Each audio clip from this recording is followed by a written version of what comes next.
Viewers, welcome to மரிட்டாஸ் creative food. இன்னைக்கு நம்ம பார்க்க போகிறது ஹக்காய் நூடுல்ஸ் எப்படி பண்ணுறதுன்னு பார்க்கலாம். இதில் வெஜிடபிள் போட்டு எப்படி பண்ணுறதுன்னு நம்ம பார்க்கலாம். அதுக்கு முன்னாடி ஃபஸ்ட்டு நம்ம அந்த நூடுல்ஸை ஒரு சுடுதண்ணியில் போட்டு நல்லா அதை கொதிக்க வச்சுட்டு அது ஒரு முக்கால் வெந்ததுக்கப்புறம் அதை வடிகட்டி தண்ணி இல்லாமல் வடிகட்டி வச்சுக்குவோம். அடுத்து தேவையான காய்கறிகளை நம்ம நறுக்கி வச்சுக்கலாம். இதுக்கு தேவையான காய்கறிகள் என்னென்னா, கேரட்டு நீல வாக்கில் நறுக்கியிருக்கேன். உங்களுக்கு என்ன மாதிரி ஸ்டைலில் வேணுமோ அந்த மாதிரி நறுக்கிக்கலாம். அடுத்து கேப்சிகம், அடுத்து முட்டைக்கோஸ் நம்ம பொடி பொடியாக நறுக்கியிருக்கோம். அடுத்து பீன்ஸ் கொஞ்சம் எடுத்திருக்கேன். பட்டாணியை நான் நல்லா ஊற வச்சு அதை கழுவி எடுத்து வச்சுருக்கேன். இவ்வளோதான் நமக்கு தேவையான பொருட்கள்.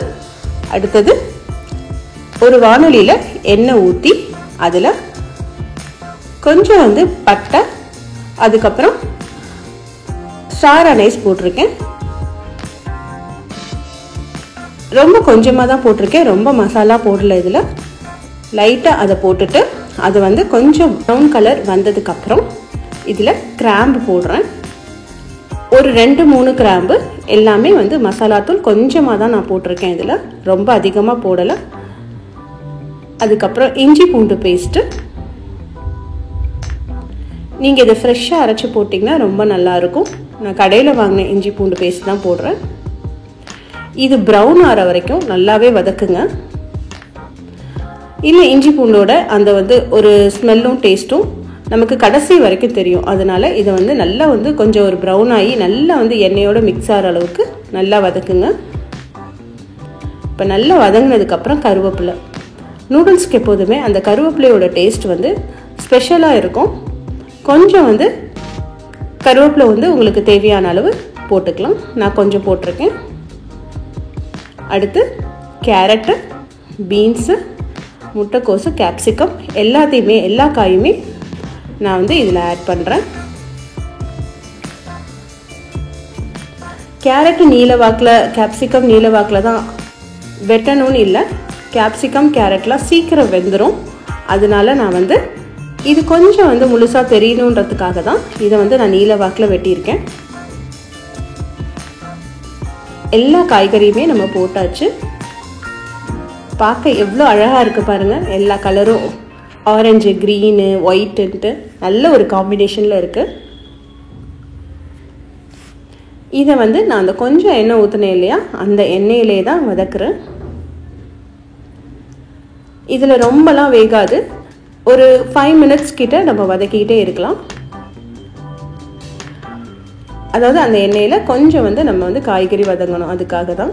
அதுக்கப்புறம் இதில் ஊற வச்ச பட்டாணி நல்லா ஒரு 4 மணி நேரம் கிட்ட இதை ஊற வச்சுருக்கேன். இது அந்த ஃப்ரீசரில் வைக்கிற பட்டாணி கிடையாது, நார்மலாக நம்ம கடையில் வாங்குவோம் இல்லையா அந்த பட்டாணி. அதனால் இதை கண்டிப்பாக ஊற வச்சு செஞ்சிங்கன்னா உங்களுக்கு சீக்கிரம் வெந்துடும். அதே நேரம் அந்த சாஃப்ட்னஸும் நமக்கு கொடுக்கும். இப்போ இருக்கிற பட்டாணி எல்லாத்தையுமே இதில் போட்டுக்கலாம். நல்ல தண்ணியில் தான் நான் கழுவிருக்கேன், அதனால் அந்த தண்ணி கொஞ்சம் அந்த தண்ணியோடவே நான் போடுறேன்.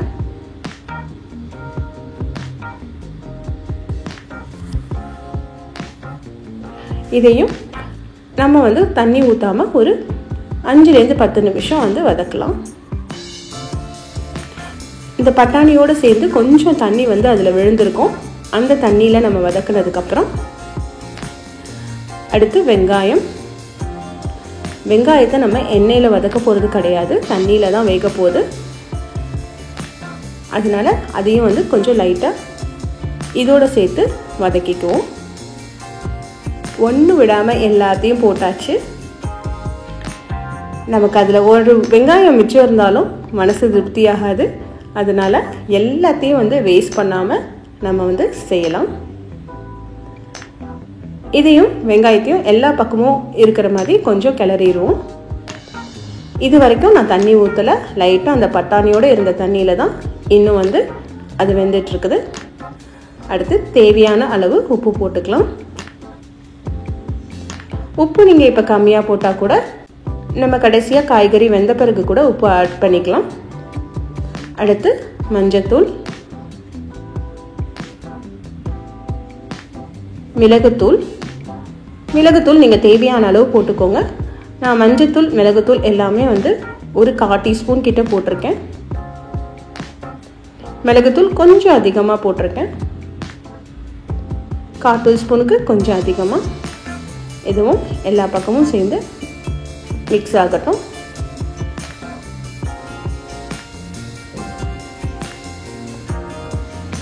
இது கொஞ்சம் அந்த காய்கறி வந்து எந்த தண்ணியும் இல்லாமல் அந்த இருக்கிற கொஞ்சம் தண்ணியில் லைட்டாக வெந்துச்சுன்னா டேஸ்ட்டு நல்லாயிருக்கும். அதுக்கப்புறம் கடைசியாக நம்ம வந்து எல்லா இன்க்ரீடியன்ஸும் போட்டதுக்கப்புறம் தண்ணி ஊற்றுறோம். தண்ணி ஒரு 3 டம்ளர் ஊற்றுறப்ப எனக்கு வந்து இது நல்லா முழுகிருச்சு. நீங்கள் காய்கறிக்கு ஏற்ற மாதிரி தண்ணி வந்து முழுகிற அளவுக்கு போட்டால் போதும்.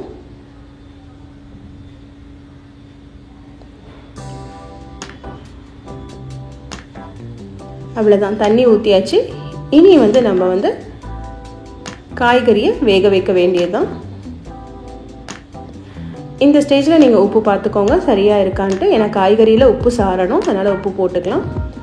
மூடி போட்டு வேக வச்சோம்னா நமக்கு காய்கறி ரெடி ஆகிடுச்சு. இதில் நம்ம கேரட் வெந்துருச்சான்னு பார்க்க வேண்டிய அவசியம் இல்லை. நம்ம என்ன பார்க்கணும்னா பட்டாணி நல்லா வெந்துருச்சான்னு பார்க்கணும். பட்டாணி வெந்துருச்சுன்னா மற்ற எல்லா காய்கறியும் கண்டிப்பாக வெந்திருக்கும். பட்டாணி வேக தான் இங்கே வந்து கொஞ்சம் வந்து டைம் எடுக்கும். பச்சை பட்டாணி நல்லாவே வெந்துருச்சு. அடுத்து நம்ம வேக வச்சு தனியாக வச்சுருக்கோம் இல்லையா, அந்த நூடுல்ஸை இதோட சேர்க்க போகிறோம். நூடுல்ஸ் வடிகட்டினோன்னே அதை விட்டுறாதீங்க. அதை வந்து ஒரு 2 தடவை கிளறி விடுங்க. இல்லைன்னா ஒட்டி வந்து நமக்கு வந்து நூடுல்ஸ் வந்து ஒரு பக்கம் சூடு எந்த பக்கம் இருக்கோ அந்த பக்கம் நல்லா வெந்து அது வந்து ஒட்டிடும். இந்த மாதிரி நமக்கு தனித்தனியாக வராது. அதனால் நம்ம வந்து வடிகட்டினோன்னே கொஞ்சம் அதை வந்து கிளறி விடணும்.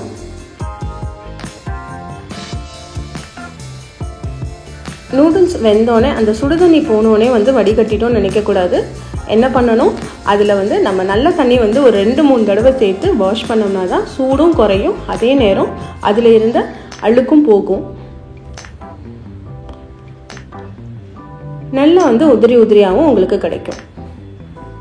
காய்கறி வெந்தோடனே நூடுல்ஸ் ஆட் பண்ணுறப்ப அடுப்பை நல்லா ஸ்லோ பண்ணிக்கோங்க. அதுக்கப்புறம் கொஞ்சம் கொஞ்சமாக நீங்கள் வந்து ஆட் பண்ணுங்கள். இல்லை காய்கறி அந்த சூட்டில் வந்து நல்லா வெந்துடும். அதுக்கப்புறம் காய்கறி குழஞ்சிச்சின்னா உங்களுக்கு அந்த இது தெரியாது. அதனால் அடுப்பை ஸ்லோ பண்ணிக்கோங்க. அதுக்கப்புறம் இதுக்கு மேலே வந்து நான் இன்னும் கொஞ்சம் காரத்துக்காக சில்லி ஃப்ளேக்ஸ் போட்டுக்கிறேன். நீங்கள் மிளகாத்தூள் இருந்தால் கூட லைட்டாக போட்டுக்கலாம், ரொம்ப லைட்டாக போட்டுக்கோங்க. எனக்கு மிளகு காரம், அதுக்கப்புறம் இந்த மிளகா காரம், அதுக்கப்புறம் கேப்சிகம் 3ம் சேர்ந்து காரம் கரெக்டாக இருக்கிற மாதிரி பார்த்து எல்லாத்தையுமே அளவாக சேருங்க. இப்போது இதை வந்து நல்லா வந்து நம்ம எல்லா பக்கமும் வர மாதிரி மிக்ஸ் ஆகணும். நூடுல்ஸும் உடஞ்சிடும் போயிடக்கூடாது. அவ்வளோதான், இது மிக்ஸ் பண்ணோம்னா ரெடி ஆயிடுச்சு.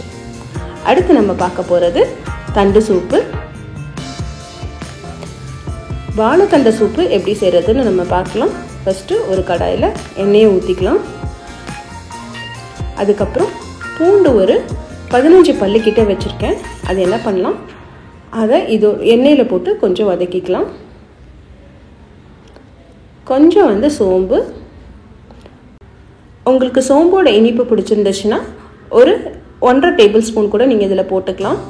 நான் ஒரு 1/2 டீஸ்பூன் சோம்பு போட்டுட்டு சீரகம் வந்து நான் நிறையா போடுறேன். ஒரு 3 டேபிள் ஸ்பூன் சீரகம் போடுறேன். என்னோடய ஸ்பூன் வந்து ரொம்ப குட்டி தான், அதனால் நீங்கள் பார்த்து அதுக்கேற்ற மாதிரி போட்டுக்கோங்க. அதுக்கப்புறம் இது நல்லா பொன்னிறமாக வதக்கிற அளவுக்கு நல்லா வந்து வதக்கணும். பூண்டு இப்படி வதக்க வதக்க வெந்துடும். அடுத்து வெங்காயம், ஒரு வெங்காயம் வந்து இதில் நான் கட் பண்ணி போட்டிருக்கேன். வெங்காயமும் எண்ணெயில் வந்து நல்லாவே வதங்கணும்.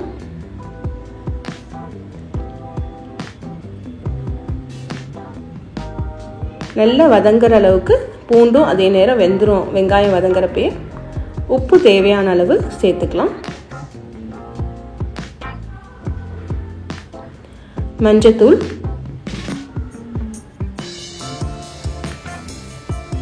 எல்லாத்தையும் சேர்த்து உங்களுக்கு நல்லா மிக்ஸ் பண்ணணும். நல்லா வந்து வதங்கணும். இதில் நான் தக்காளி சேர்க்கலை. தக்காளி சேர்த்தா டேஸ்ட்டு மாறிடும். அதனால் நான் தக்காளி சேர்க்கலை. சோம்பு, சீரகம், அதுக்கப்புறம் வெங்காயம், மஞ்சள்தூள் இது மட்டும்தான் சேர்த்துருக்கேன். அடுத்து நம்ம இது நல்லா வதங்கட்டும். இந்த சைடு நம்ம வந்து தண்டு வந்து கட் பண்ணிக்கலாம்.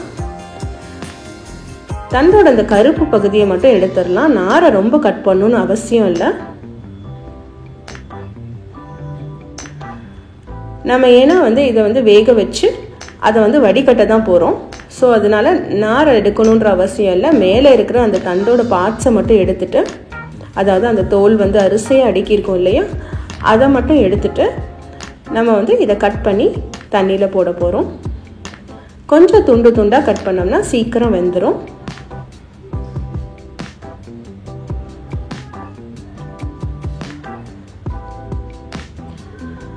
இந்த சைடு இது நல்லா வதங்கிடுச்சு. இதை ஒரு பவுலில் மாற்றிட்டு கொஞ்சம் சூடு ஆறினோடனே நம்ம இதை அரைகுறையாக அரைச்சி எடுத்துக்கலாம்.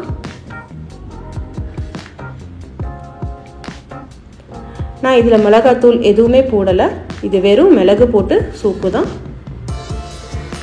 உங்களுக்கு காரம் தேவைப்பட்டுச்சுன்னா இதோட சேர்த்து, அதாவது வெங்காயம் பூண்டோட சேர்த்து கொஞ்சோண்டு மிளகாத்தூள் போட்டுக்கலாம்.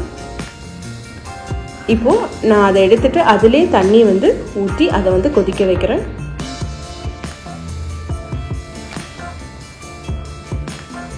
இதோட கொஞ்சம் உப்பு, ஏற்கனவே நம்ம வந்து அந்த வெங்காயம்ல உப்பு போட்டிருக்கோம், அதனால உப்பு கொஞ்சம் பார்த்து போடுங்க. அதுக்கப்புறம் மஞ்சள் தூள்,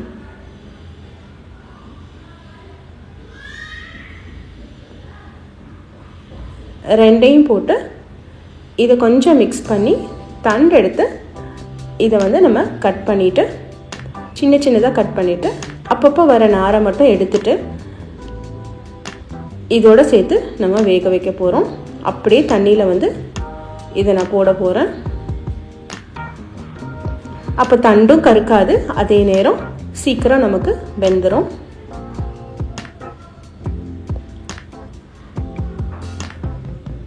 தண்டை கொஞ்சம் நேரம் வெளியே வச்சிங்கன்னா தண்டு கருத்துரும்.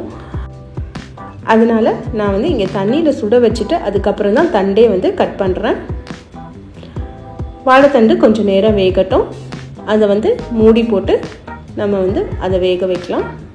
அதுக்கப்புறம் நான் இங்கே வெங்காயம் அதெல்லாம் பூண்டு எல்லாம் வச்சுருக்கேன் இல்லையா, வதக்கி அதை வந்து அரைச்சிக்கலாம். இது இப்போ சூடு நல்லா ஆறிடுச்சு. அதை வந்து மிக்ஸி ஜாரில் போட்டுட்டு அதை அரைச்சிடலாம்.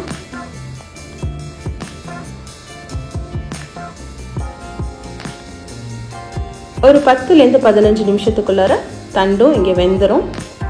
நல்லா வேகட்டும் தண்டு. அதோட சாறு வந்து அந்த தண்ணியில் இறங்கியிருக்கும் ஏற்கனவே. அந்த தண்ணியை நம்ம வந்து வேஸ்ட் பண்ண வேண்டாம். தண்டை மட்டும் அந்த தண்ணியிலேருந்து வடித்து எடுத்து அரைக்கலாம். இப்போ பாருங்க, நார் எல்லாமே அப்படி தான் இருக்குது. ஆனால் நான் வடிகட்டுறப்ப வந்து இந்த நார் எல்லாமே அதோடு சேர்ந்து போயிடும்.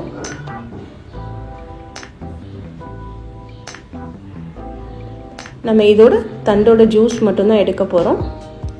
நல்லா கொதிக்குது. கொஞ்சம் ஆற வச்சுட்டு அதுக்கப்புறமா வந்து மிக்சியில் போடுங்க.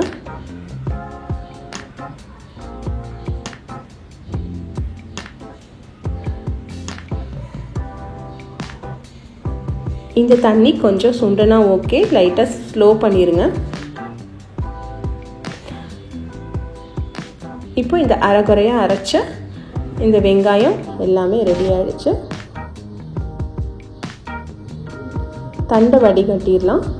தண்டை அரைச்சாச்சு.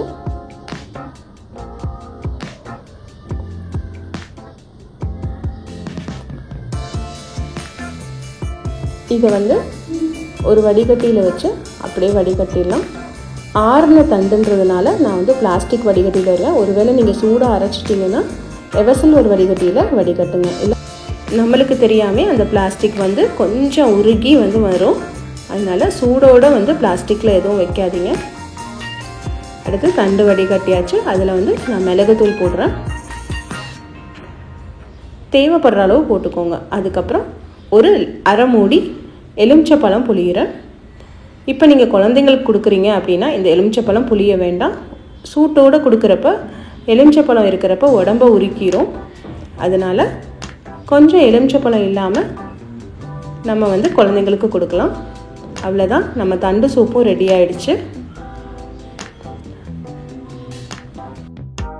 நூடுல்ஸோட தண்டு காம்பினேஷன் சரியாக இருக்குமா அப்படின்னு யோசிக்கிறீங்க தானே? கண்டிப்பாக நீங்கள் வந்து பர்மீஸ் அத்தோ சாப்பிட்ருந்தீங்கன்னா உங்களுக்கு இந்த காம்பினேஷன் வந்து ரொம்ப பிடிக்கும். நூடுல்ஸோட அந்த தண்டு சூப்பு ஊற்றி குடிக்கிறப்போ நமக்கு செம்ம டேஸ்ட்டாக இருக்கும். அது நூடுல்ஸ்க்கு எக்ஸ்ட்ரா டேஸ்ட்டு கொடுக்கும். அவ்வளோதான், நம்ம வந்து சர்வ் பண்ணிடலாம். 2 எக்கு அப்புறம் வீட்டில் அரைச்ச தக்காளி சாஸோட உங்களுக்கு தண்டு சூப்பு நூடுல்ஸும் ரெடி ஆயிடுச்சு. ஒரு கலர்ஃபுல்லான நூடுல்ஸும் ஒரு ஹெல்த்தியான சூப்பும் நமக்கு ரெடி ஆயிடுச்சு. கண்டிப்பாக உங்கள் வீட்டு குழந்தைங்களும் இதை வந்து ருசித்து சாப்பிடுவாங்க. ஏன்னா நூடுல்ஸ்னாலே குழந்தைங்களுக்கு ரொம்ப பிடிக்கும். நம்ம வந்து அதில் எந்த ஆர்டிஃபிஷியலும் சேர்க்காமல் வெறும் வெஜிடபிள்ஸ் வச்சு செஞ்சு கொடுக்குற வெஜிடபிளும் ஹெல்த்தியாக சாப்பிடும். இந்த மாதிரி நம்ம சூப்பு போட்டுட்டு அந்த நூடுல்ஸோடு சேர்த்து சாப்பிட்றப்ப ருசியும் வந்து உங்களுக்கு அதிகமாக இருக்கும். நீங்களும் ட்ரை பண்ணி பாருங்கள். உங்களோட நூடுல்ஸ் எப்படி வந்துச்சுன்னு எனக்கு கமெண்ட் பண்ணுங்கள். வாங்க இப்போ ஒரு ஹெல்த்தியான நம்ம நூடுல்ஸும் தண்டு சூப்பும் சாப்பிடலாம். இந்த வீடியோ பார்த்ததுக்கு ரொம்ப நன்றி. வாங்க அடுத்த வீடியோவில் பார்க்கலாம். தேங்க்ஸ் ஃபார் வாட்சிங். மறக்காமல் லைக், சப்ஸ்கிரைப், ஷேர் பண்ணுங்கள்.